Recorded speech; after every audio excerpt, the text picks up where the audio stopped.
Good to see everybody. For those of you who don't know me, I'm Alan Milburn. I used to be the Secretary of State for Health 20 odd years ago, so it's not my fault. What we call the golden age. We are here today to discuss probably what has been the holy grail for every Secretary of State for Health from time immemorial, which is how we move from a sickness service to one that is capable of preventing ill health in the first place. And I think what is interesting about the agenda that the government has and Wes has as Secretary of State for Health is that they're trying to do two things at once. They're both trying to deal with the current crisis in the current system, which is pretty extensive, as you know, 7 million people on a waiting list and so on and so forth.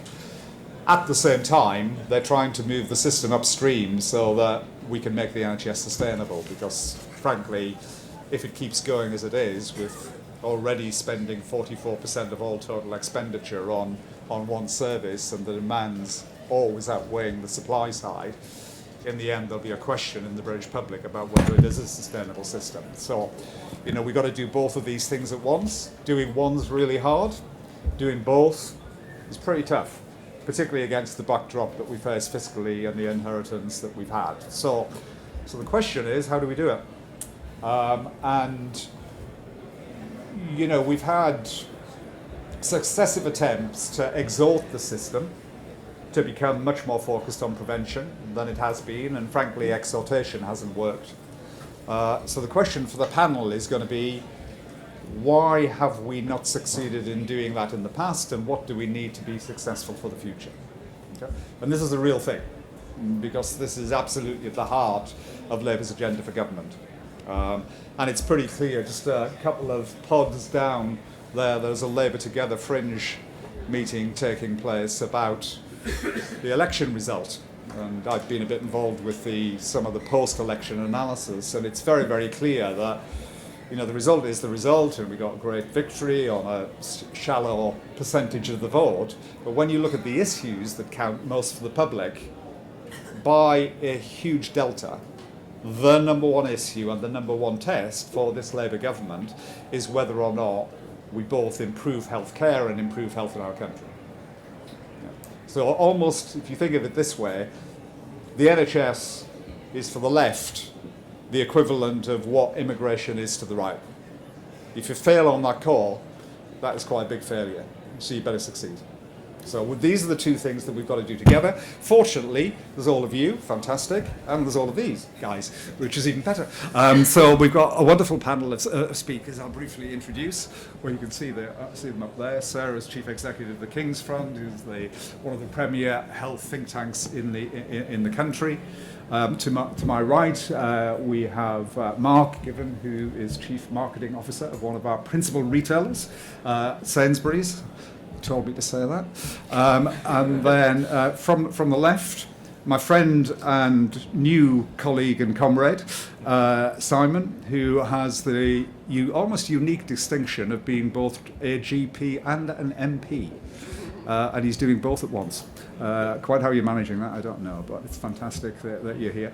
And then finally, Ravi Gurumurthy, who is the Chief Executive of Nesta, which is just one of the most brilliant and innovative. I think it's a misnomer to call it a think tank, because what you do is really create solutions. Ravi has deep experience, not least from serving in a previous Labour government in many, many roles, and is one of the foremost policy-making people in our country, and we're very, very lucky to have him. So the way this is going to work is I'm going to shut up, which will be a blessing for all of you, and I'm going to ask the questions, which is great. So I'm going to ask some questions of the panel, and then we'll throw it open to you. So all contributions are going to be welcome. So we'll probably spend about half an hour in questions, and then I'll throw it open. So maybe Sarah, to begin with you. So why has it failed in the past? And more importantly, what do we do to make sure that the whole prevention agenda is stickier in the future? Yeah, it's the great question, because there's been so much consensus that this is the right thing to do, it's necessary to do it, the King's Fund assisted the publication of something that Alan was involved in, a Covenant for Health, which kind of dealt with this question. There's a brilliant phrase in it, just do it. And the just do it relates to the strength of the evidence. We've got really good evidence that, prevention is good for health, it's good for the economy, and we've got well-evidenced interventions that we could introduce, but yet it hasn't really happened. I mean, I'd say a couple of things. The first is to build on what Alan said. The short term, the immediate, the urgent often takes priority over the longer term shift. And I think the challenge for any government is how you create enough headspace to hold the short and the slightly longer term. And, it's going to be a very real dilemma. Performance standards in the NHS, acute waits, ambulance wait times and so on are not where anyone would want them to be. And in a way, it's a very brave politician who says, well, yeah, I'm going to address that, but I'm also going to, create enough headspace and thinking time and resource to do the longer term shift. It's hard, but there is a burning platform for it. Life expectancy has stalled for at least a decade. In some population groups, it's got worse. We are now an outlier in terms of European comparators. Our population level health is poor. So there's a burning platform. There's a fantastic opportunity. It does require some political bravery, because even though the public is actually pretty supportive and very supportive of certain measures, particularly if you frame them correctly, we've already seen within 2 months of a new government, quite a lot of headlines about nanny wants to stop smoking in pub gardens and so on. So the kind of framing of this can get pretty toxic pretty quickly. So I think it's space. Politically, I think it's a bit of bravery. And then there is a question about resource. We often say, let's do this because it will save money. It won't, particularly in the short term. We can't take easily, quickly, money from acute settings because of where we are. And we've got a low bed base relative to other parts of the world in terms of our acute settings. So it's not as simple as take money from one place, put it in another. And it's a long-term payback, but we need to do it. So hopefully that gives you a starter for 10. So look, you're absolutely right. The data is overwhelming and compelling, isn't it? We know that 40% of the disease burden is preventable. We know that 1 in 4 patients in a hospital bed today shouldn't really be there, providing they're diagnosed and treated early enough. And we know that 1 in 5 emergency admissions are preventable. We know all that stuff. We've known it, by the way, for decades. Okay. But so just to go a bit further, because here the government's on the horns of a dilemma, because we've got the big litmus test for the public is access. Whether it's to a dentist, a GP, a diagnostic, or to get a hospital operation. And it's easy, isn't it, to say, look, we've got to move resources out of acute into primary community and mental health, which is, by the way, what successive governments have exhorted the system to do. That exhortation hasn't worked because precisely the reverse has happened. Number of GPs is falling, community, public health, etc. services are being relatively underfunded. So how at one and the same time do we do what we need to do, both politically and clinically, which is to get the waiting list down across all of those domains, and invest upstream to ensure that we can manage demand in an appropriate way and obviously prevent people being ill rather than allowing them to fall ill and then having to treat it. So there's a how question. So Yeah. Well, I think this is, there is crushing consensus. We published a document earlier in the year, Making Care Closer to Home, a Reality, that talks to some of this, and it says it's the biggest public policy failure in health and social care that we've said for at least 30 years. We've got to do this, and we haven't. So the how is where it's at, and this is where it does get, I think, a bit granular and a bit technical. We need to keep making improvement on access in acute settings, but access, for people and patients, and having run a few patient charities, people would far prefer not to end up in hospital. They want access close to home, in the community pharmacy, GP. They want help to stay well and to manage their condition. So across a few domains, there is something about shifting the spotlight. It's about financial flows and about wiring the architecture differently so that we see differential investment upstream, recognising that you can't just shift wholesale. It's about workforce and status. So over decades, we have encourage specialism, subspecialism, a pull of expertise into acute settings. We need to reverse that. We've got a growing population, an ageing population, millions more people living with multiple long-term conditions. We need more generalists, and we need them in different places. And I suppose my experience is that often we value what we measure and record and report, and we are very good at measuring and reporting on ambulance wait times, A&E wait times, elective waits. So there's something about shifting the spotlight, ICBs for example, really being held to account on how are you doing this left shift in a way that they haven't been to date. So I think the answer to the how is there's not a silver bullet, it's a multiplicity of things, and it gets quite technical and quite granular. It's about rewiring financially, it's about rewiring in terms of workforce, it's about shifting the spotlight and the status to champion primary and community approaches. And that means thinking about integration as well, because we hear time and again, I was at a fringe on community pharmacy and primary care and community. We could really think about a neighbourhood health team in a more holistic way. Often the incentives work against that. So yeah, and I think it's also being clear about the respective roles of the various arms of the state. I mean, there's obviously there's the role of the citizen, there's the role of employers, which we'll come to in a moment or two, but there's also the role of the state, and the state is not just the National Health Service. So sometimes within the NHS, there's a weird debate about, well, this is not really our territory because it's all about the social determinants. Of course, we know that clean air, decent housing, good jobs, less poverty, more prosperity, they are all the backdrop to lower levels, hopefully, of inequity and, of course, of better prevention.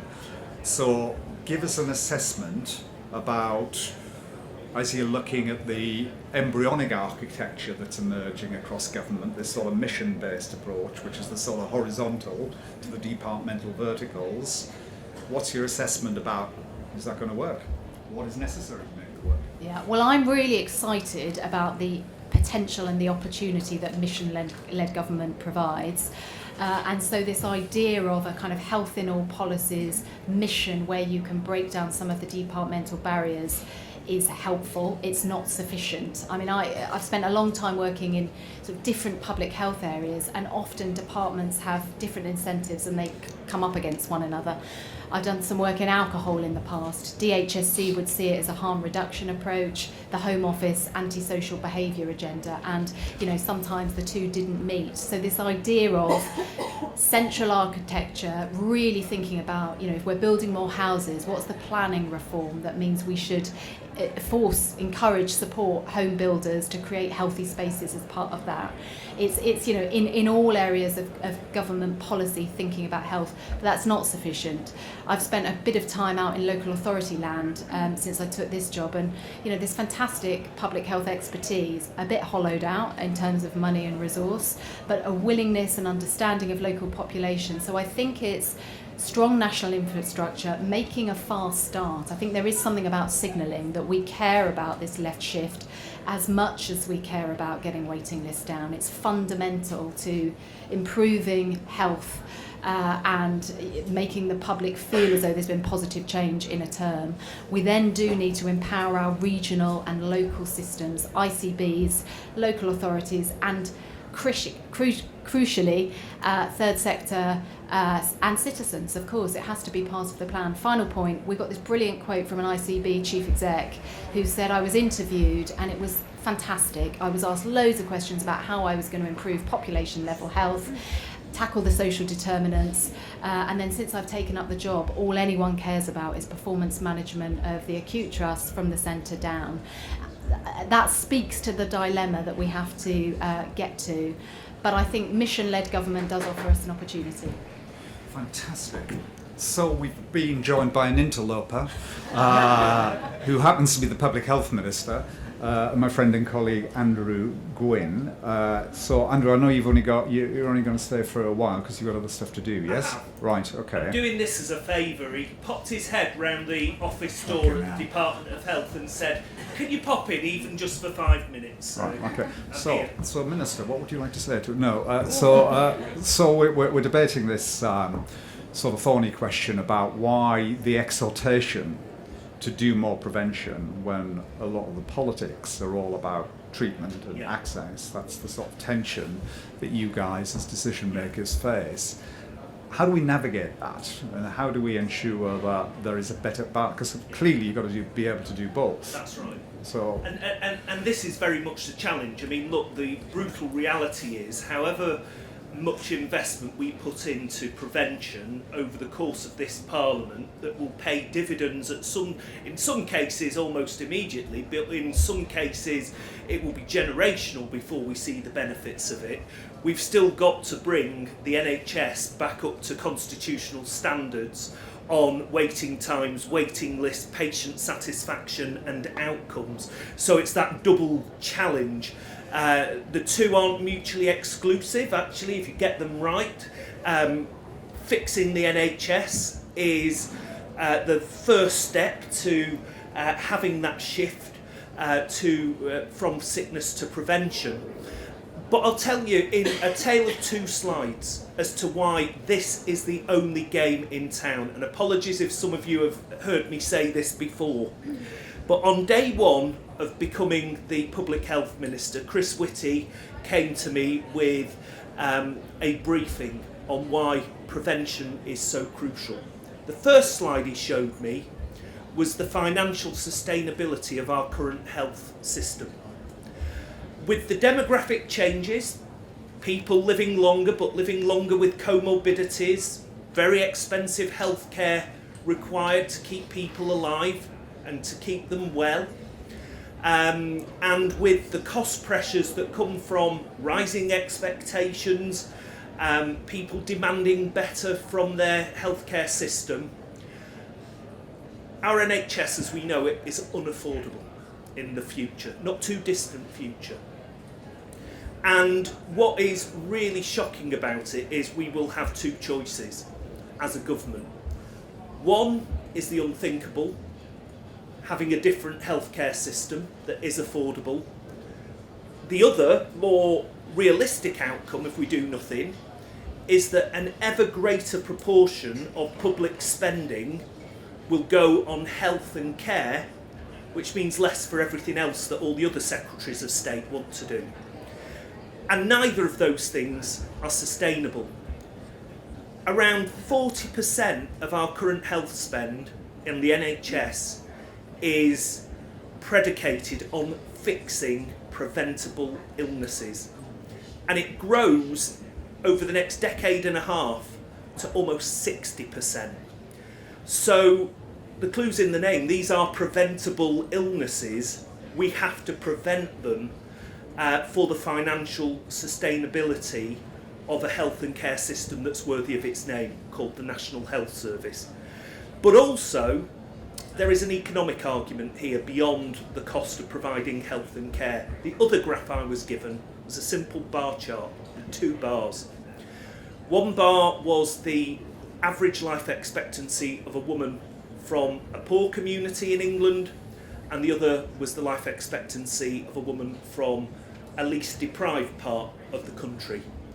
In the least deprived part of the country, that woman can expect to live just shy of 80 years of age on average, 79.9. The woman from a poorer part of England, it's 70. Now that should shock us all as members of the Labour Party, but that's not the most shocking part of that bar graph, because part of those two bars were coloured in orange. And the orange bit showed the healthy life expectancy of these two women. So the woman from the least deprived part of England, who lives to almost 80, falls into ill health at the age of 75, way beyond retirement, and meaning about 5 years of her life will be with comorbidities, needing medical attention up to death. For the other woman from the poorest part of England, who only lives to 70, she falls into ill health at 52. Now that really is shocking, because that is 14, 15 years of her adult working age in pain, in misery, probably out of work for a large part of that time, economically inactive, morally wrong.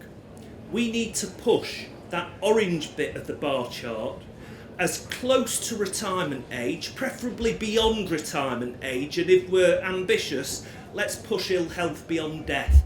But the reality is, this is an economic argument as well as a moral, social argument, and we have to recognise the cost to Great Britain PLC of ill health in the working age population. And unless we tackle that, and these are preventable diseases, we're not going to save the NHS, and we're not going to get the growth that Rachel and Keir want us to see. So it's an economic imperative as well as a social one. Thank you. I know you've got to go, but I just one observation on what you said. The reason, look, when you're reciting all this stuff, it's all very challenging and deeply pessimistic, and it's real. I'm not disputing that. But the reason for optimism is what you just ended on, because there's now an economic imperative. Look, it's a remarkable thing in our country. I'm from the northeast, and I grew up politically, I guess, in the period of sort of deindustrialisation, post-Thatcher, all of that. Mass unemployment was a fact of life. People's March for Jobs, blah, blah, blah. 3.5 million people, some of you will remember that. I just finished this piece of work in Barnsley, looking at economic inactivity, and it's a remarkable thing. Barnsley was the sort of epicentre in South Yorkshire of the miners' strike in '84, of mass unemployment in the late 80s and early 90s. Today it has lower than average unemployment as a town. It's a remarkable turnaround, and it expresses what's happened in the labour market, which is the biggest constraint on economic growth today is shortage of labour. Shortage of labour. It's an incredible thing. Meanwhile, we have 2.8 million people who are out of the labour market, classified as economically inactive, unfit to work. Our data suggests that 7 in 10 of them actually want to work, and they're cast aside because they're ill. Yeah. And unless we can find sources of labour, and unless we can prevent some of these actually pretty common, the three big drivers are MSK, high blood pressure, mental health, and by that I really mean anxiety, depression. These are the three big drivers. And these are things that we can deal with. These are things that the National Health Service can deal with. And if the National Health Service doesn't deal with it, our ambition to have the fastest growing economy in the G7 will not be met. That is an interesting conversation ahead of a budget and a spending review with the Treasury. So there's a Treasury case as well as a health case for getting upstream and intervening in the way that you suggest. And I think that should, burning platforms sometimes work, right? So it's just all a question about how you use them. It is. Anyway, look, I know you've got to go. No, thank you for your time. So thanks for coming in. Sorry I'm not staying for longer, Yeah. but thank you.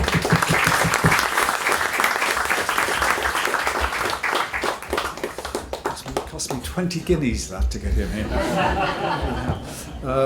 Anyway, Ravi, on to you, because one of the literally the big issues that we face in the sort of public health arena is obesity. A really sort of big challenge, because it's a behavioural challenge, it's a food challenge, it's an exercise challenge, it's a society challenge, it's a health challenge. And I was reading all your stuff about, you have this ambition as Nesta, you believe that it's possible to halve obesity. How the hell are you going to do that? How would you do it, rather? So not only do I think we can halve obesity, I think we can halve it in the next 5, 6, 7 years. And the reason I say that is that it's quite easy to rule out almost your primary prevention stuff and say, well, look, that's a generational thing, that's 20 years, 30 years away. Let's just focus on screening and diagnostics and early intervention. But actually I think halving obesity is genuinely possible. Just to give you a sense of it, obesity at the moment, TBI, Frontier Economics, costed obesity at about £98 billion, costing the society. It's a £19 billion cost just to the NHS. So if we halved it, you're talking about maybe a £10 billion dividend, really, really significant. What's interesting is that to halve obesity, to get it back down to the level it was in the 1990s, you only have to reduce calories, average calorie intake, by about 215 calories. Now, just to give you a sense of scale, that's about 8.5% of people's typical calorie consumption, or a sort of small bottle of Coke. Now, the wrong way to solve it is to assume that you do that through individual willpower. Through sort of diet and drastic lifestyle change. The way to do it is to, in some ways, to try and sneak it out of people's diets without people really noticing. And that's why I feel sort of confident about how that's possible.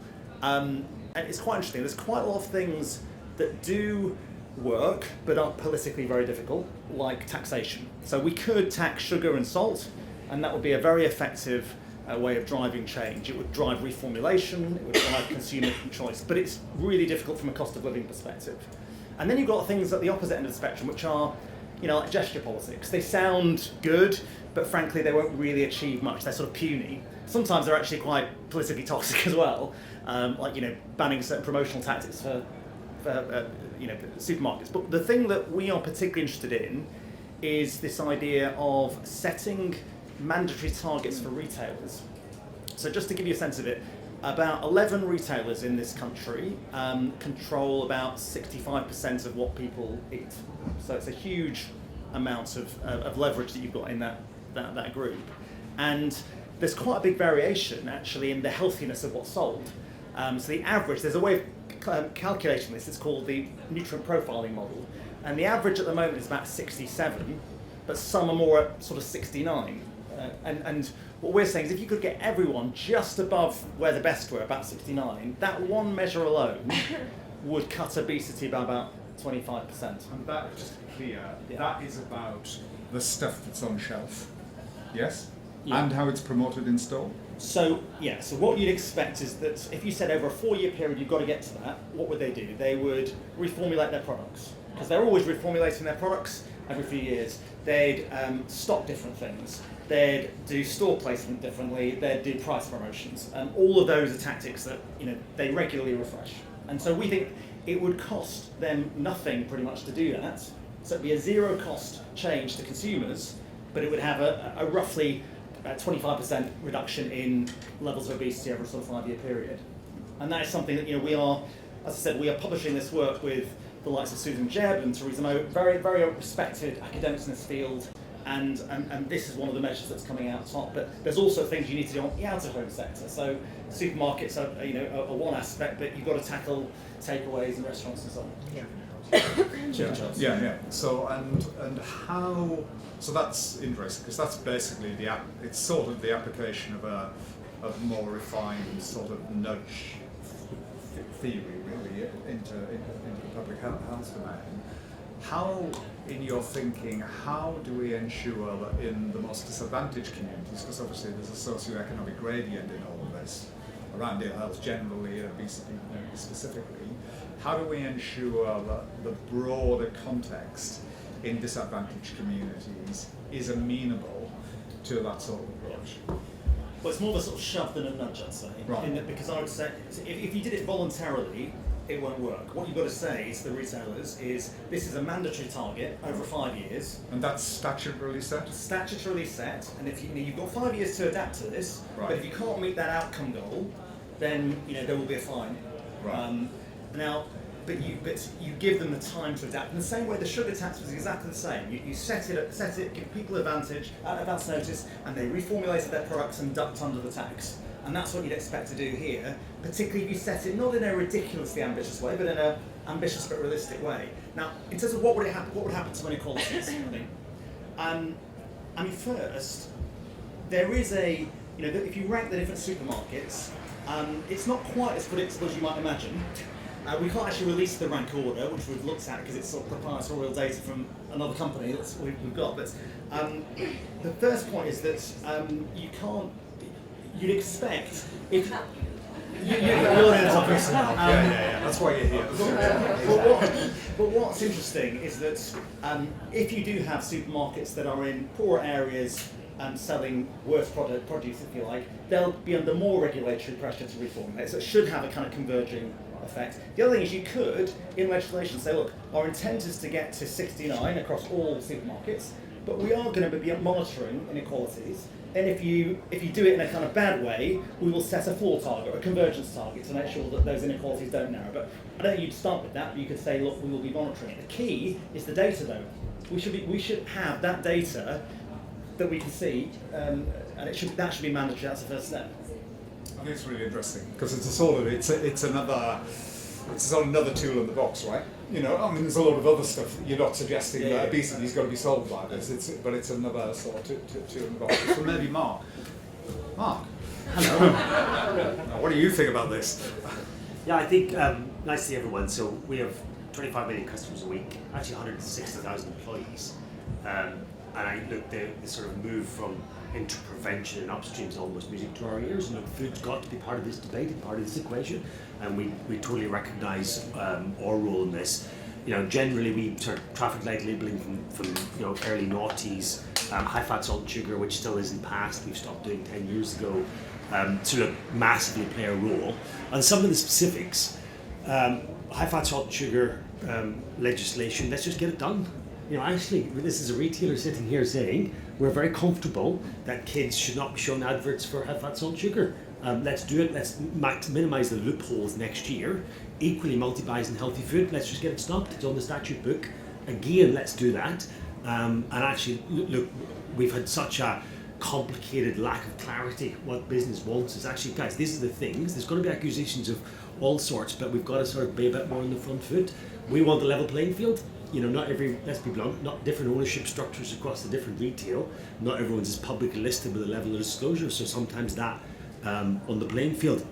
On the specifics, so I think, and by the way, the work Nesta's done on nutrition modelling, some really interesting stuff, and some brilliant research there. Let's start with the basics. There isn't a common definition of a healthy basket, and I think Nesta's works great. High fat, salt, sugar, it sort of demonises things into good or bad. You know, we have customers who are moving away from sort of synthetic yogurts into Greek yogurt, seeds, nuts, oily fish. That's classed as bad under HFSS. So we have to move to look healthy, better for you and into that choice. And we need one version of that we all agree to. And then secondly, I think the first step is actually we all publish your targets. So publish your baseline, make that mandatory, and then start to publish your targets in that base. So there may be a way we start to, to push through the steps in that place as well.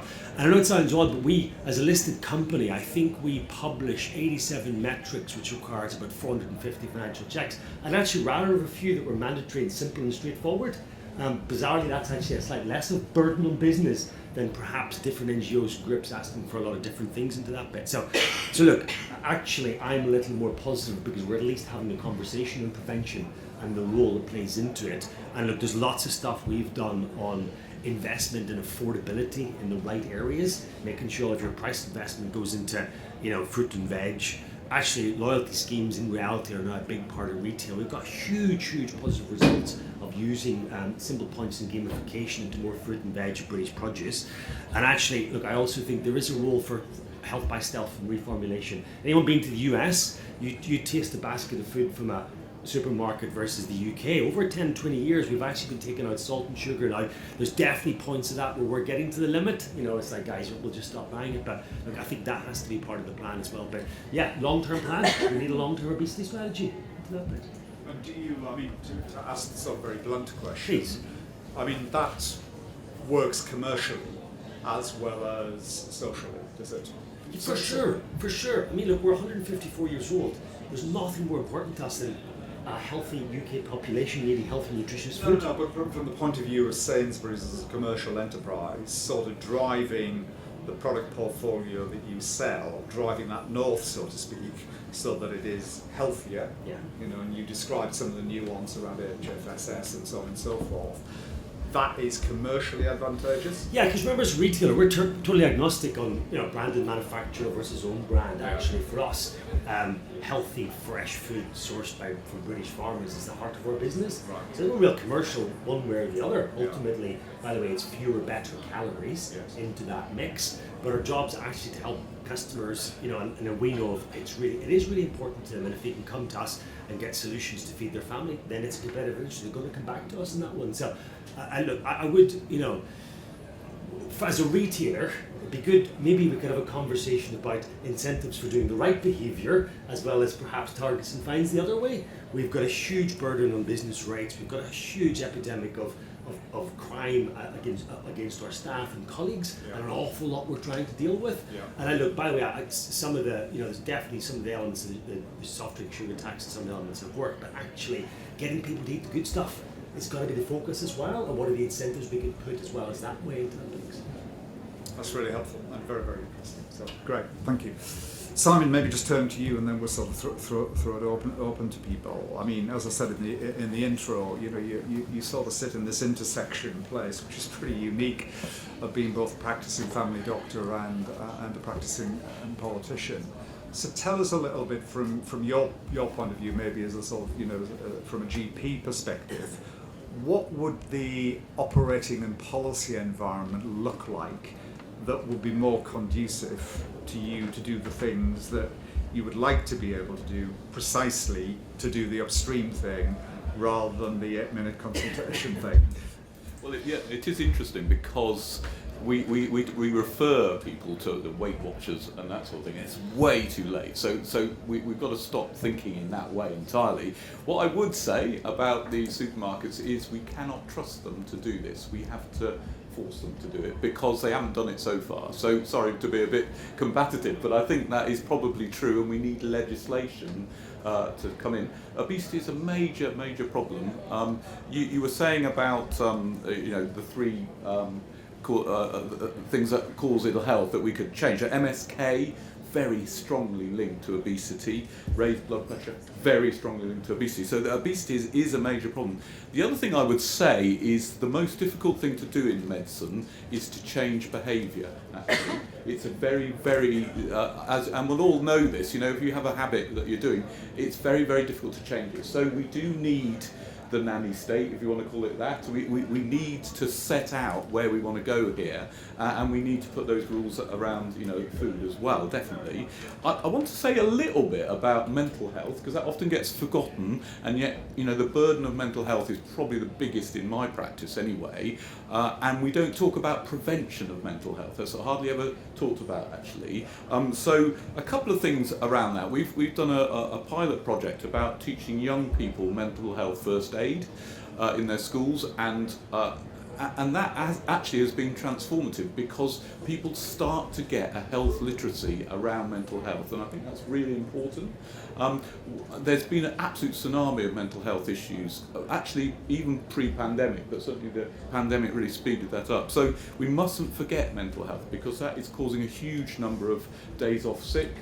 It's causing a huge disease burden, and as you said, that's one of the things that we can change, but that's not about giving everyone antidepressants. We've got to be more upstream than that. And actually, there's 8 million people in this country on antidepressants, and yet we have very high levels of depression, so it's not about the tablets. Tablets can really help, I'm not saying that, but we must think as strategically about how we make that better. And mental health is very, very broad, as you all know. I'm a particular believer in arts and culture. I think that can make people better in their own mental health. I think it's a built environment, it's inequalities and all those determinants to health, but we mustn't forget it. And unfortunately, I think school is a great, I know we load lots onto education and school, but it's really important that we talk a language, teach a language to young people so they can express how they feel, and they start talking about it as well. And in terms of preventable deaths, I think in younger people, suicide is the commonest cause of death up to the age of 50, and particularly in men as well. So there's a lot of work to do. We need to do with men and about expressing their feelings. So I thought I'd like to. You got this. The obesity thing sounds fantastic, actually, and I've never been so uplifted by something in my life, because it doesn't sound that difficult, does it? But if we just told everyone to eat 200 less calories, it wouldn't work. We have to take some overall control, I'd say. Yeah, I think that is right. And just on the sort of broader framework, back to the sort of opening and Sarah's, I thought, very, very good analysis of why this is proven so difficult. When I look at it, I think there are 4 or 5 conditions for this to be successful, and I think some of the conditions are either being met or I'm confident will be met by what the government wants to do. So I would say the first is you've got to take ownership outside of the Department of Health. This has got to be a cross-government initiative. It's got to have the right leadership, and that's why I agree with you. I think the mission-based structure, where you're subverting the vertical silos of policy making. The government basically works reasonably well most of the time in vertical silos. You sit in the Department of Health, the Department for Education, you pull a lever. Sometimes something happens, it's remarkable. Usually not what you're expecting, by the way, but anyway, something happens, right? But where the challenge is on the horizontal, and most of the big issues that the government faces, or any government faces nowadays, are more horizontal than they are vertical. So you think about transition to a green economy. You think about how do we get more equal society. This is not the preserve of a single department of government, still less of the state itself. It's a multiplicity of actors, and including state actors. So I think the mission-based structure is the right structure. I mean, in my experience, I think in order for that to be really sticky and to work, it's not just structures, it's incentives and accountabilities you've got to get right. So you've got people incentivized to work like that rather than like that, and they've got to feel accountable on that and not just that. So I think that's a bit of work in progress is the first thing. I think the second thing is there's a really important piece about what you're measuring, because if you measure the wrong things and you tell the system to work to the wrong things, guess what? That's what it does. And so we've got to be measuring the right things, and increasingly we've got to move from a sort of activity lens to an outcomes lens around all of this, and some of that is not straightforward because the science of activity is pretty straightforward. You count the numbers of doctors, the numbers of nurses, the number of operations, the number of diagnostics. Defining what a good mental health outcome is just a bit more tricky. There'll be different points of view about it. So there's an outcomes thing that we've got to get right. The third thing that we've absolutely got to get right is who's doing what and where we're spending the money behind it. Okay? And I think this sort of conflation that you have in the NHS around are we doing primary prevention, are we doing secondary prevention, the very clear role of the National Health Service, its role is about secondary prevention, not primary. Primary prevention is about clean air, decent housing, good jobs and all the other stuff, and that lies out elsewhere. And then you've got to put your money to work behind each of those objectives and make sure that you're maximising the bang for the buck is the third thing. The fourth thing is, what are you recognising and rewarding? Because at the moment the system sort of recognises and rewards activity. That's really what it does, and of course, as I say, you've got to continue to do that, because if you don't get the waiting list down, but you've got to get a balance in terms of, and the truth is, if the data is right about the proportion of people who could avoid hospitalisation in particular, don't we want financial incentives that ensure that more people are healthy and stay out of hospital rather than end up in it? And that's not how it works at the moment. And the final point is a capability point, which is about people and what you need. And this is what's so interesting about your work, because it requires GPs, doctors, nurses, community nurses, all of that sort of stuff. But we also need increasingly, because this is behavioural as well as anything else, we need a workforce that is capable of helping the patient navigate quite complex dilemmas in their own lives. When they go into a supermarket, about what they buy, to help steer people in the right direction.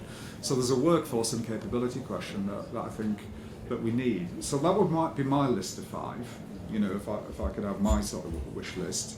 But add to that is that what sort of, when you're looking at the, it's early days, isn't it? We're not, how many days are we in? 80 or 75 or whatever it is, I can't remember now. You think we'd been in forever, the way the media go on, it's absolutely astonishing. But anyway, the media, by the way, become the official opposition. When you've got a big majority and a totally destroyed official opposition, the media decide to become the opposition. So it's hard yards, but just get used to it for a while. That's just how it is. But after 80 days, what are you seeing the things that you would like to see on the agenda that maybe aren't? Is there some stuff? Well, I think it's certainly something around obesity is absolutely essential. I think in this, there are a few sort of whether you call it secondary prevention or primary prevention, I don't know, but like early intervention dentistry saves enormous amount of work and distress and quite a few teeth as well. So we must get that going, and that's probably a secondary prevention thing. And then blood pressure. I mean, we know how to treat blood pressure, and it's remarkable that we haven't nailed that already, actually. So we need to go back to that. I know GPs are incentivised to actually, properly treat blood pressure. Again, it's a health inequalities issue, so that the people who get the best treatment are usually the better off, and so we need to properly dig down and sort that out. So I'd like to really see that. I don't know. I think also I'm wanting to have a. So one of the things I notice in the health service is this enormous increase in demand that I've seen, and in a way, although it's not purely prevention, we need to teach people how to use the health service properly, and I'm not saying I'm not criticising anyone for coming into their doctor, but we need to help them make the right choices so that they go to the right person about, and for example, with a slightly bad back, probably no point seeing a GP. I would go and see a physio actually, and we need to make sure people go to the right place with that. And then what I also see, and the reason I got into politics actually, is that most of health determinants of health are not medical in origin. So we've got to make sure we sort those. So that, as you say, you've been through all those before, and it sounds a bit trite, but it is absolutely essential. Good housing often comes up as a reason why we can't discharge people from hospital. It's not about their health, it's not about the doctors, it's just the housing. So all those type of things, we must concentrate on that. Okay. One final question for the panel, then I'll throw it open. So as you know, the government is committed to a 10-year plan for health and for the future. If you could have one wish on this agenda for the 10-year plan, what would it be, Sarah? Gosh. Well, I think there is something, I hope this is answering directly enough, about centrality of mission. So I think what has so often happened in the past is there's been fantastic rhetoric or words about the shift we need to make to prevention, and then events take over. So there is something about setting the framework, the standards, the performance metrics. I completely agree with your point. Someone high up in NHS England said to me recently, the NHS can only have so many priorities. It will respond to what it's told to do, but it can't respond to 15 things effectively. So we do have to bake it into the kind of DNA of this government's mission soon and for the long term and properly. A couple of related points. A former permanent secretary at DH was at our annual conference last week saying 4% of this parliamentary term has already gone, and this first year is so critical. Well, it'll be sort of 4.5%, 5% now. The first 12 months are so critical in setting the framework, in shaping what then follows, which is why the 10-year plan is coming. It's why the health mission's been set up. It's why a listening exercise will get underway and all the rest of it. But it's kind of, don't squander this time, because then events take over and then it gets harder. So really, really use this time well. Yeah, look, a message would be for you, for business, be brave and have a long-term plan. There's nothing infuriates, we plan in 3 to 5 to 8 year investment cycles. I've got to decarbonise our business, we've got to shift in health, we've got to digitise it, we've got to plan, and we just need to look at that long-term plan and have a consistent framework. And actually business can be pretty good. It's not our job to pass the laws, by the way, but actually we're pretty good at if we lay out that consistency. So I think they're going to have to be brave and go for it. And the critics are going to criticise, just go for it. Good message. Simon, what do you think? I think we genuinely have to have equity between physical and mental health, and until we've got that, we'll have a lot of ill health in this country. So that would be my wish. In that way. Marvin? So I think you can. I think we need to harden up all the prevention targets. So I think you can halve obesity. I think you can reduce smoking significantly. and those should be sort of institutionalised with the same commitment we've got on the treatment side. On things like mental health, where I think it's much more difficult, that's where I think we need lots more R&D. If you think about the amount of money we spend on the treatment or big clinical trials, why are we not investing in innovation and R&D on all these preventative activities? Because I think we can, over a 10-year period, get to some really well-proven solutions. Great. Okay, over to the audience. So, yes, I'm going to take people in groups of 3, please. You, man in the blue shirt. Yes, you. Thank you very much. Thank you very much for this, and I think we can reduce obesity by a huge amount. I'm Neil Sherrill, I'm County Councillor in Cambridgeshire, and I'm Vice Chair of the Highways and Transport Committee. So again, this idea of health in all things, stuff that's not immediately to do with medicine, like safe routes to school, safe active transport routes, get more activity into people's lives. My son was never so interested in his diet as when he was doing sporty stuff. So again, facilities for schools, that sort of thing.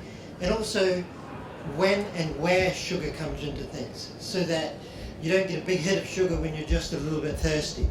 You don't start the day taking sugar. Know about how this spikes blood sugar levels, how it racks up the insulin resistance. These basic understandings of the way that things work, I think that would be a great first start to get obesity down. Thank you. Thank you. The lady behind us. Thanks. Andrea Westall, sort of different policy hats, but Hampson Highgate, CLP Secretary for today.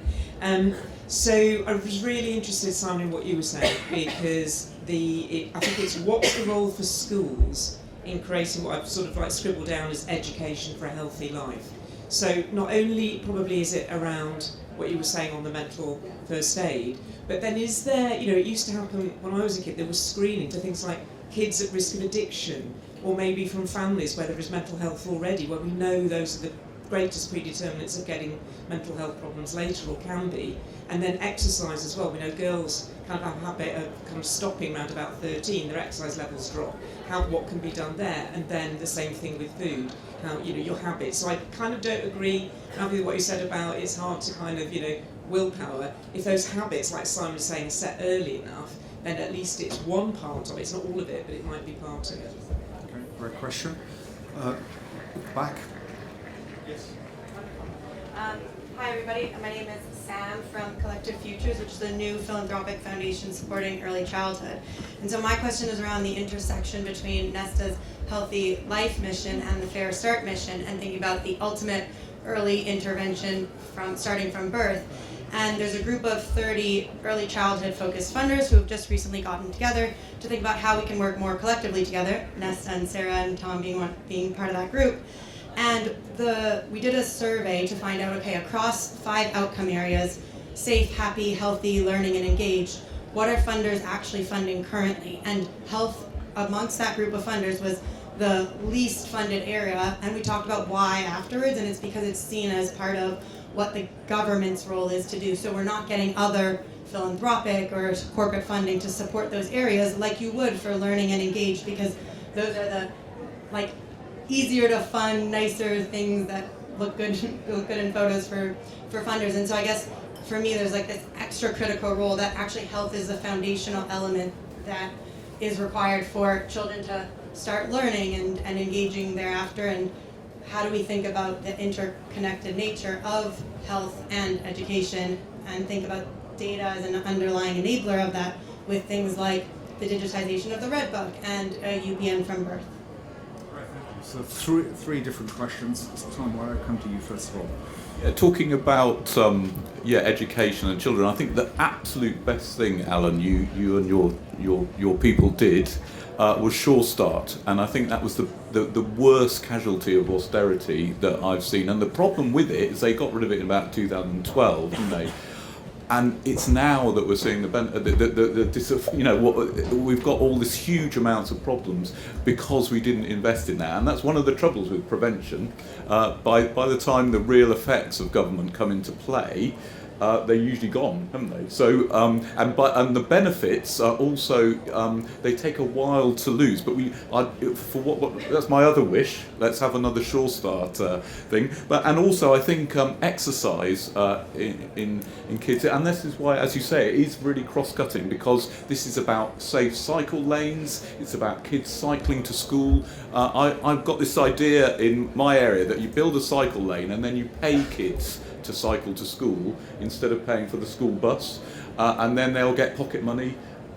I reckon they'll all do that, even come rain or shine, and so then you immediately get them into the cycling thing. And as you say, if you start off with that, they will be lifelong cyclists as well. So you have a great result in that way.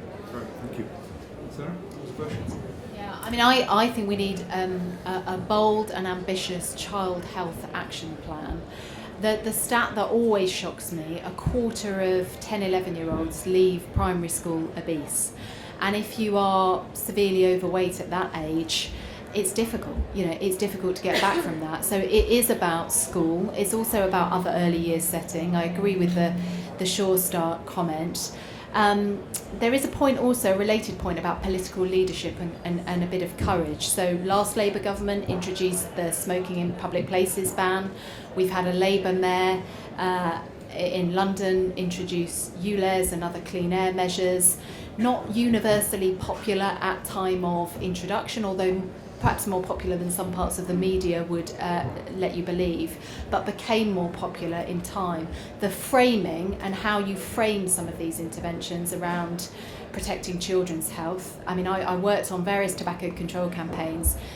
The vast majority of smokers wish they hadn't started, and no one wants their kids to start smoking. So I think there's really powerful kind of framing and narrative to support bolder public health measures, and a bit of political bravery goes a long way, because what you see is that these sorts of measures nearly always get more popular over time. Acceptance shifts really quickly once they're introduced.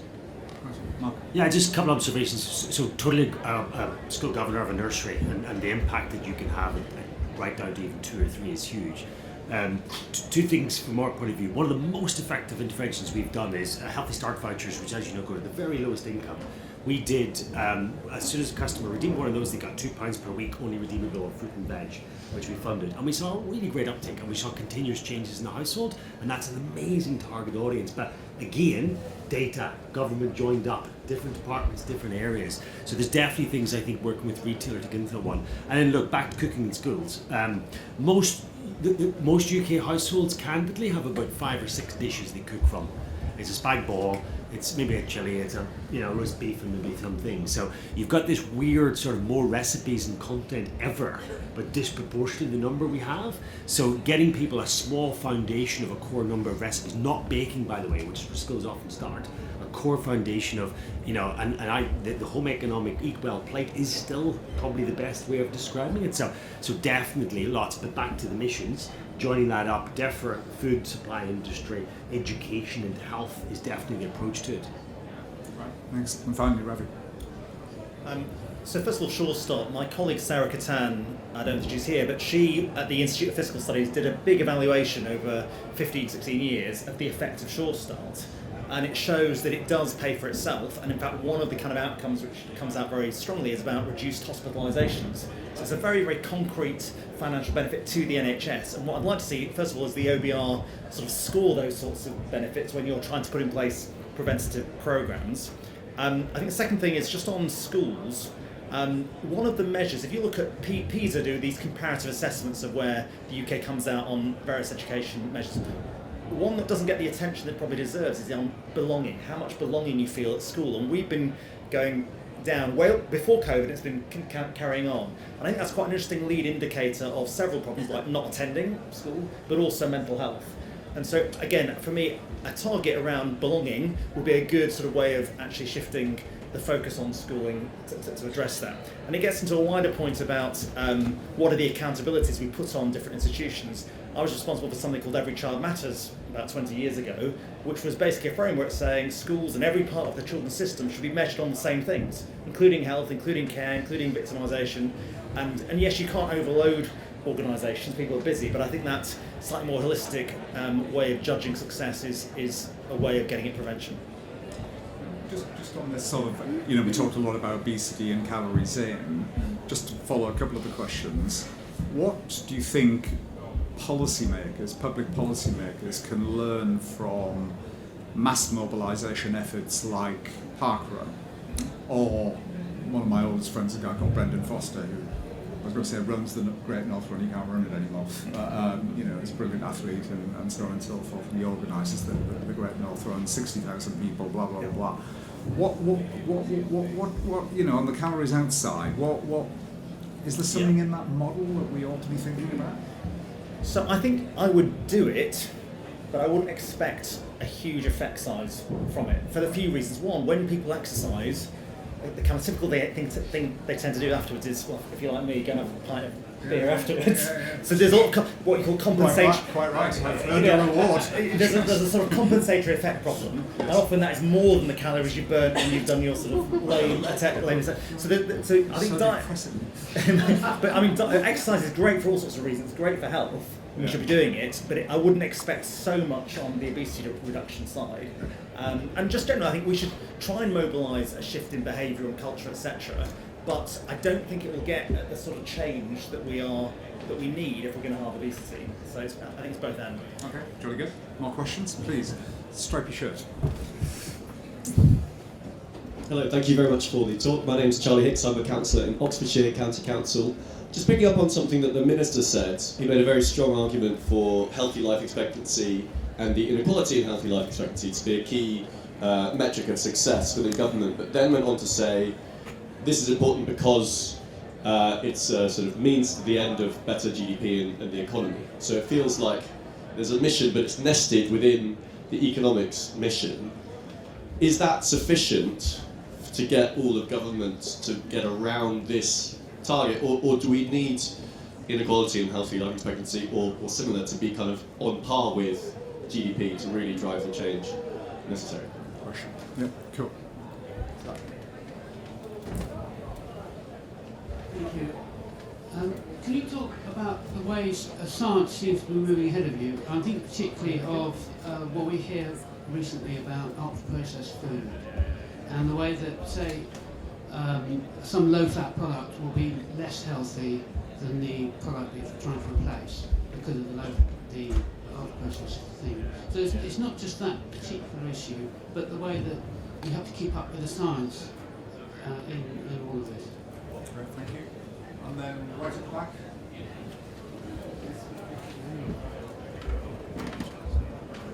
Thank you. My name's Amy. I'm the head of Diet and Health Policy at the Food and Drink Federation.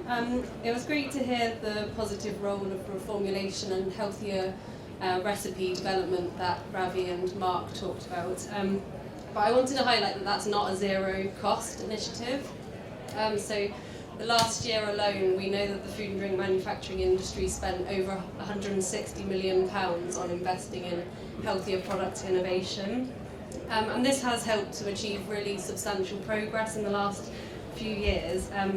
So one of the things that we're talking to government about is how they can help investment in this space in terms of perhaps looking at how R&D tax credits, capital allowances, those types of schemes that already exist could be made more accessible to companies to offset some of the costs associated with healthier product innovation. So my question is just whether you have any further thoughts about how the government could help to invest in the innovation that we all want to see in this space to allow us to achieve the different targets that we have now or perhaps future targets. Right, thanks. Mark, do you want to go? Yeah, sure. Just on the last couple of questions. So when I talk to customers, there's a lot of confusion as to what's a diet these days or not. This used to be bad, this is not good. I've not heard of this, but I don't really understand it. And particularly in the UPF debate, actually, where customers really are confused when something like a Weetabix that you grew up with is something like, was that good or bad? And look, I know that science is emerging and we're learning lots about those definitions. So I think there's a role in all of us in that sector to simplify things back to the eat well plate, the 5 portions a day. Because anybody who knows anything about food and nudges, you've got to keep it simple, into that space. And look, for the last comment, totally agree. Ultimately, food inflation is rising. It's a problem. We have food poverty. So we all have to think about where the burden comes and how that's necessarily funded. And look, UK food and drink is a really big industry, and we're sort of pioneering around the world. So the future of protein, somebody's real ability to feed the planet and less people, I think, look back, it'd be good to understand the incentives for industry and make it an R&D centre, and I think some of that was in Henry's plan as well. So yeah, I totally agree, we need to think about that and where it can set, as well as some of the things that perhaps we have to do less of. Sam? I think this is about labelling, clear, proper labelling. So I was in the supermarket the other day, and you look at Cocoa Pops, they look really good for you. They've got added iron, they've got vitamins, haven't they? But actually they're full of crap, really. To some extent, they're not good for you. So we need a very clear, easily understandable marking system about, and I agree with you, things do come in and out, but I think ultra-processed foods are pretty certain that they're not a good thing, and we need to know that. So, and I think, almost anyone I know will try and shop in a healthy way, and we've got to help them do that. That's what I would say to that. One other thing as well we haven't talked about in terms of prevention is we eat too much meat in this country, and we need to eat less meat. I don't think we all need to be vegan by any means, but we need to reduce the amount of meat we eat. Ultra-processed food, I think other people will know this better, but I think that the public messaging and fear is sort of ahead of the science at the moment. So I think it's clearly cut through, but I think we need to sort of make sure this is as science-led as possible. I think on the other points, on reformulation, it's 2 points on this. One, there are natural sort of cycles through which products are reformulated. So part of our argument on mandatory targets is, as you're reformulating products every few years, do so with certain targets in mind. That said, I think you're absolutely right that the tax system at the moment is biased towards tangible investment as opposed to intangibles. So if you think about how the enhanced capital allowances, etc., are structured, I think we could look at how you make better allowance for intangibles. And then on protect the NHS, it just reminded me of some of the messaging around COVID, which used to wind me up, which was save lives in order to protect the NHS. Felt a very perverse kind of message. So I think you're right that sometimes we almost get protecting the institution of the NHS as the primary objective when it's a means for an end of a healthier, more equal society. That said, I think instrumentally it's very, very useful to be able to say you can save money and improve economic growth. But I agree with you, we should not always communicate in that way.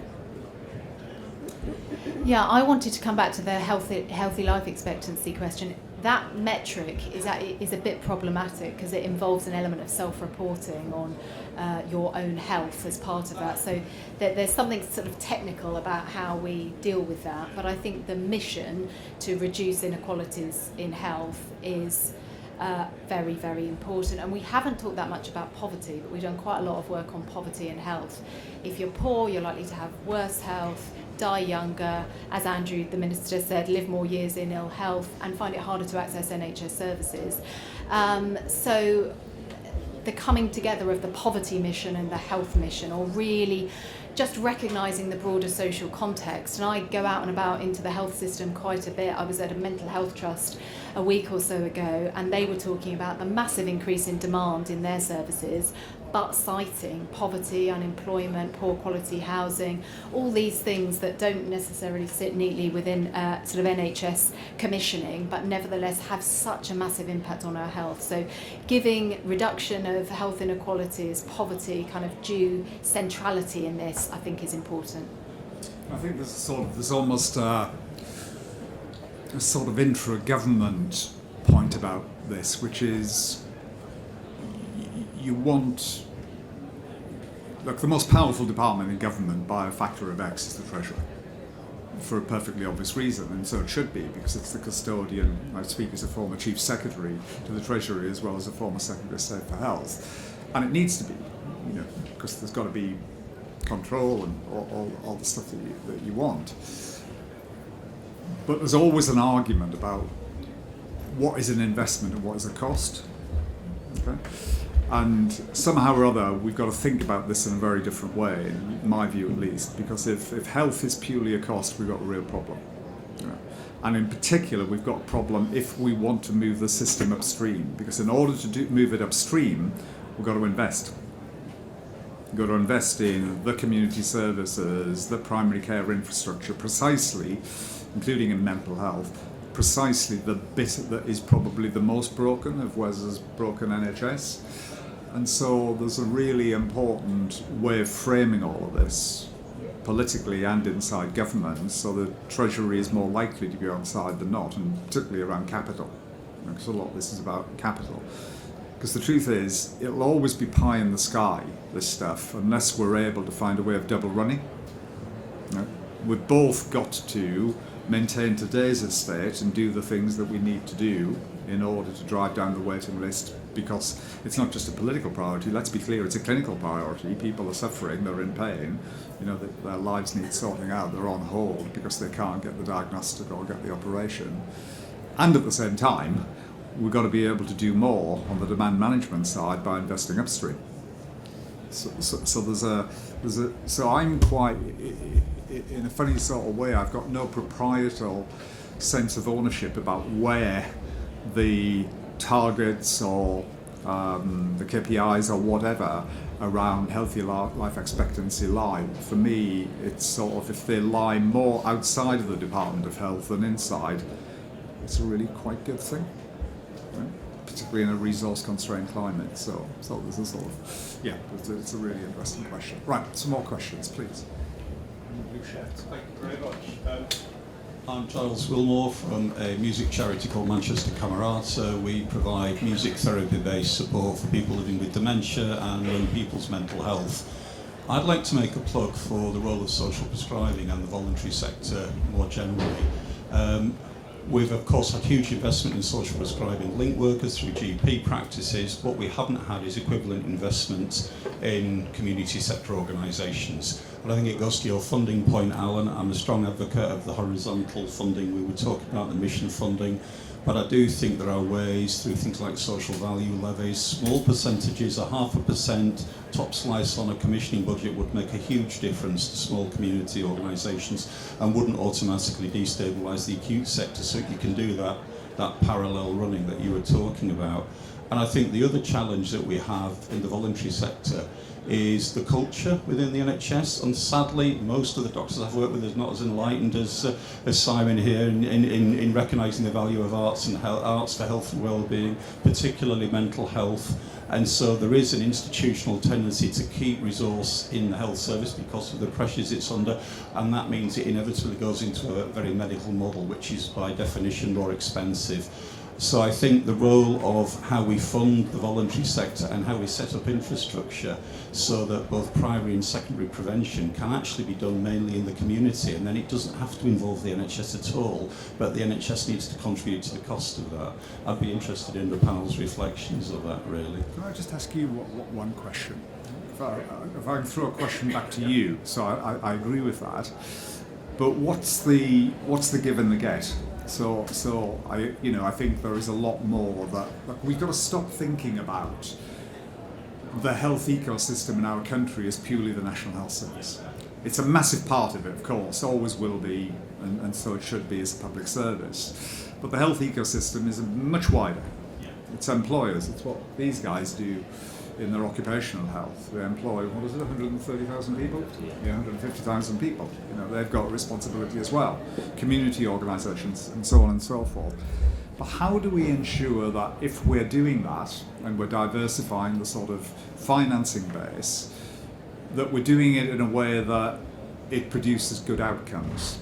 And how do we ensure that we're properly measuring good outcomes? Because we've got a responsibility to do that, right? So, to give you my own example, I'm fortunate. I've received some NHS funding. I've got a 3-year contract in partnership with Manchester University to research and evaluate. We know the outcomes we can deliver are significant. We've got published research.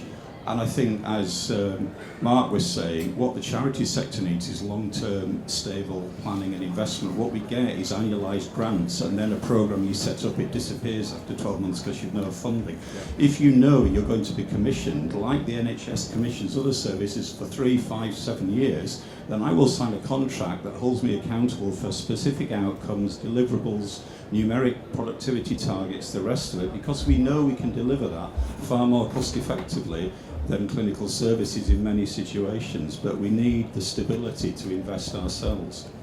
Very good answer. Thank you. So. Hi, Tim Dexter from Aspera Lung UK. We represent the 1 in 5 people that will develop a lung condition in their lifetime. Just to kind of touch on what we were just talking about as we were finishing up there, it almost feels, I mean, and this is mostly on kind of the approach to a mission-led government, which is exciting and it is promising. But when we're talking about this, the way that the health mission is set up, it feels as if we're more focused on the growth mission anyway, and should we, as we look to kind of influence and steer attitudes towards prevention, lean into that and move away from that kind of typical model of just thinking about the NHS and thinking about health, and help support the fact that it's leaning outside of just health as an area already.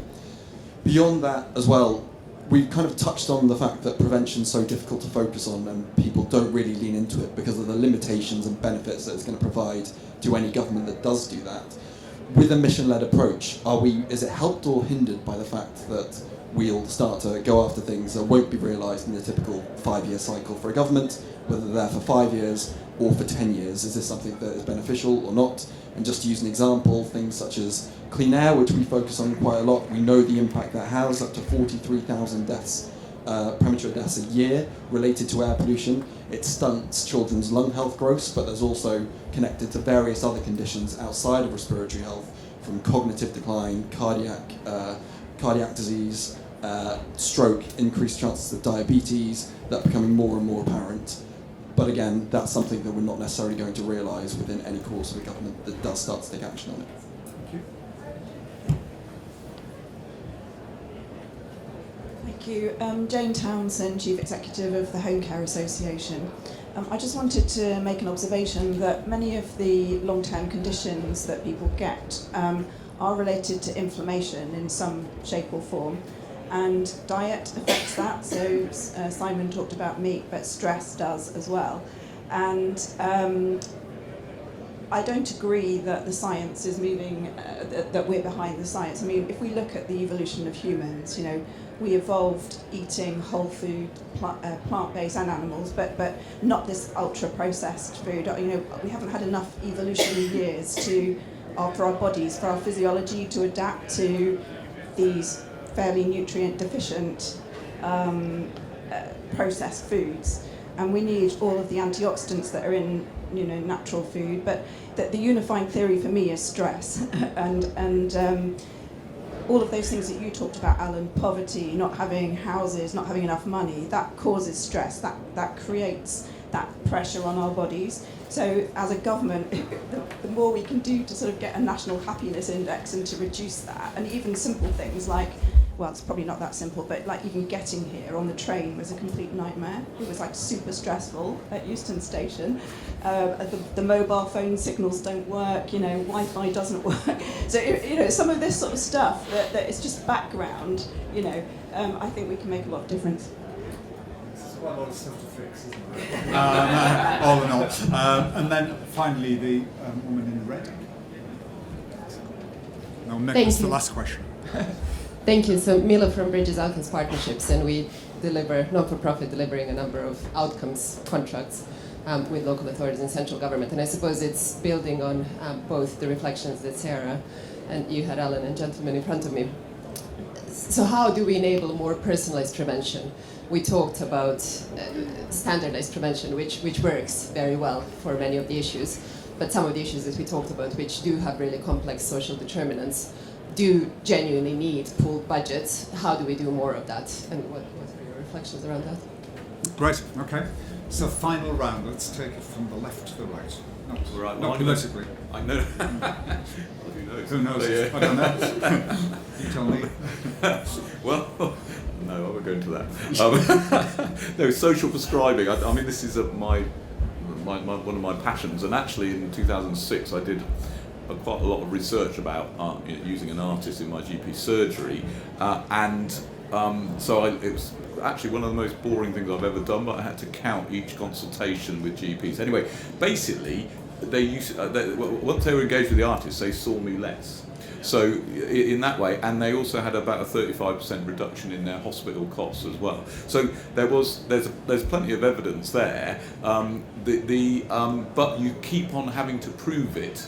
And if you're a cardiologist, you don't have to keep proving everything that works. So I'm with you on that one, certainly. And then personalised prevention, I was going to mention as well.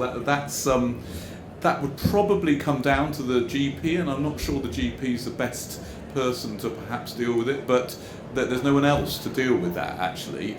So that's an area I haven't really thought about, but I thank you for bringing it up anyway. So. Thank you. Right. So one thing I'm excited about is the fact that you're doing a 10-year plan rather than a 5-year plan, because yes, things like clean air or obesity may take several years. You might not prioritise it if you just focus on 4 years. Over a 10-year period, I think quite a lot of the preventative things will really come to fruition.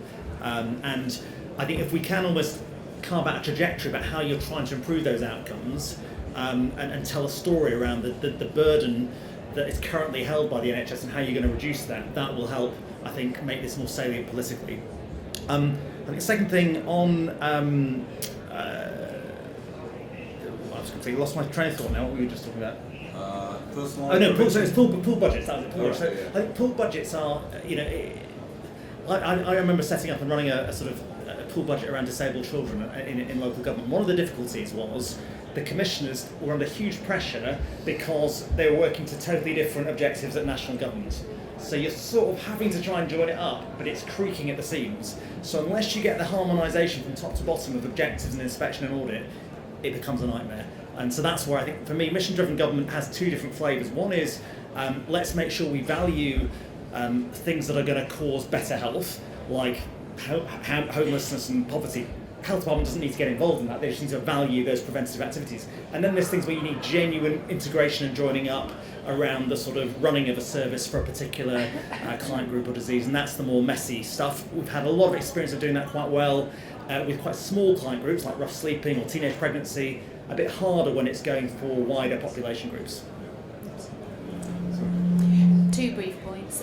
One on social prescribing. I used to run a respiratory charity. We had 500 support groups across the country, and we would do things like work with NHS colleagues to deliver pulmonary rehab.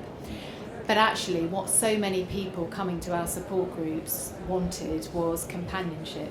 They were lonely, they were isolated on account of their lung condition, and the quizzes, the raffles, the being with people, sometimes the music and the art and all the rest of it was just priceless. And we don't value that enough, and we make it bloody hard to do it. We also just try to measure to death. Completely disproportionately. We have to measure properly, but I went out with some CHUIs, some community health and care workers in northwest London. They door knock. It's a really proactive primary care model. It's brilliant. I mean, they were just so weighed down with the burden of reporting to X, Y and Z authority endlessly, so that we have to pay attention to. Just briefly on the point about the missions coming together, I have talked about prevention for a long time, and sometimes you do see people's eyes glaze over. It's motherhood and apple pie, or it's too hard, or of course we know that, but it won't happen. So there is something quite powerful, I think, about framing it in different ways and linking to the growth mission. I don't think we've socialised enough nationally. I know probably in this room we know it very well, but just the poor population health and the impact that's having on society, on huge numbers of people out of work. So I think that's powerful. And then I suppose the final thing, and it plays to everything we've been discussing, is a sort of rejection of fatalism. Like, we can do this. We have seen tremendous progress on smoking. We know what to do in so many cases. So, let's take this opportunity. It's just a couple of last points as well. So I think the personalised angle of medicine is a really interesting one. I'd say we've got a tremendous data set of actually down to that individual, and actually I'm surprised that we don't get more people coming to us to look at the evidence base that we can show, because we can look at the cohort, how it sits over the longer term, and we'd certainly welcome that with government and other groups. And the last thing, it turns out I've learned that running a very big PLC is a bit like government, because guess what? Cross-divisional collaboration is a bloody nightmare. And actually turns out we have to hit this quarter's numbers as well as the long-term plan. And I think to your point earlier, accountability and shared KPIs, but you know what? Leadership. That's the actual key to get a company. And I think it's the same across government as they approach the missions. That's what it's all down to in the end. So maybe just three reasons to be cheerful as a consequence of this conversation. The first is we're doing a 10-year plan, or they're doing a 10-year plan rather, for a reason, because with a bit of luck we might even have a 10-year runway. Okay? So this sort of argument that says, well, you can't invest in it because you don't get the payback, let's hope we can. And regardless of whether we do, that's what's going to happen. It's going to be 10 years, and that's the horizon, and it's the right horizon. The second reason to be cheerful is that to the questions that you were asking and some of the other questions, there is now a much more holistic view about why this is a necessary thing to do than certainly when I was doing the job 10 or not 10, but 20, quarter of a century ago. No reason to be cheerful at all, really. I mean, in fact, very depressing. So there's much more buy-in. There's many more drivers. This is great, So we got a whole set of reasons, stakeholders to get behind this and really make it possible. And the third reason, which we haven't really touched on much this evening, is what is happening in the world of science and knowledge and technology, which is my principal reason for optimism more generally about the world, to be honest with you. But look, when I see what's happening in the advances in genomic science and data analytics, genuinely, 10 years out, we can be in a world where we will actually have some of the tools to do what we've always been wanted to do, which is not just to diagnose and treat, but to predict and prevent. We're going to be able to do this. Some of the tools will exist. And really, for me at least, the focus of the 10-year plan should really be about what are the changes that we need to make, whether that's in infrastructure, in how we finance, in the workforce that we need for the future, that is going to be capable of harnessing this enormous potential and opportunity to do something that the founders of the National Health Service thought that when it was created in 1948 would just automatically happen. Remember, they thought that public expenditure on health would fall as a consequence of a publicly provided service being available to people. Sadly, that hasn't proven to be the case, and I'm not suggesting it will in the future. But what is different between their time, my time, and tomorrow's time is that some of the technologies and some of what we know about human health and how we can impact it are going to be at our fingertips. And this, for me at least, is the most pressing reason, the biggest reason to be optimistic about the future. So I'd like to thank the panel. Great answers, great contributions. Thank all of you for being in a rather warm room. Onwards and upwards. Thank you.